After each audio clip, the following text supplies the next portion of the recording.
At least 100 North Korean troops have been killed in the war in Ukraine, which the DPRK sent to help Russia.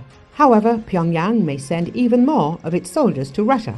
The Telegraph reports. South Korean lawmaker Lee Son-kwun told that some North Korean generals may also be among the victims. He shared that Russian military officials are already calling North Korean soldiers a burden. The publication noted that the data on the death of at least 100 North Korean soldiers in the war was confirmed by the National Intelligence Service of South Korea.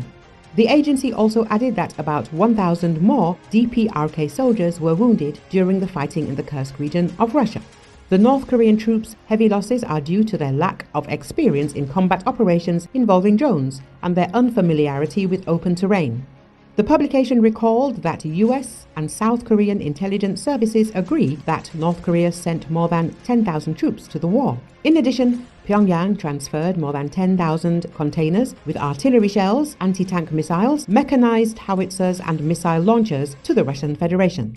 In addition, North Korean dictator Kim Jong-un is going to inspect the DPRK's Special Operations Forces, which may be sent to Ukraine, journalists emphasized. Despite the losses in the war, North Korea says its military alliance with Russia has been very effective in containing the United States and its naval forces, the publication noted. In addition, an unnamed representative of the North Korean Foreign Ministry accused the United States and its allies of prolonging the war in Ukraine and destabilizing the security situation in Europe and the Asia-Pacific region, the publication added. This is due to the erroneous actions of the US and the West, which continue their destructive structure, hegemony-oriented and adventuristic military policy, said a representative of the DPRK Foreign Ministry. Analysts believe that Pyongyang will continue to transfer troops to help Russia. Any additional troops increase the value to the Russians because the Russians have trouble filling roles. Stephen Nagy, a political science professor at the International Christian University in Japan, told reporters. However, the expert stressed that due to the lack of real combat experience and problems with communication, North Korean troops can only complicate the war for Russia.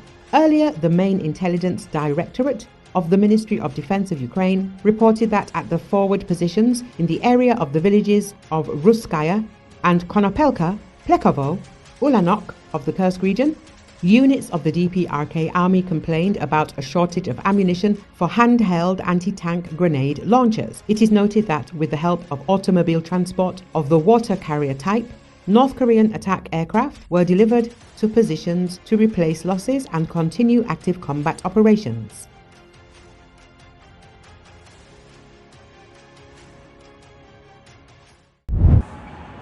Russia launched a series of missile attacks against Kiev on the morning of December 20th, reportedly killing 1 person, injuring 9, and causing damage across the city. Multiple explosions were reported in Kiev, according to Kiev independent journalists on the ground. Kiev Mayor Vitaly Klitschko said that air defenses were operating over the city. Russia likely used Kinzhal air-launched ballistic missiles and Iskander-M or KN-23 ballistic missiles, the regional administration reported. Fallen debris was recorded in 3 city districts.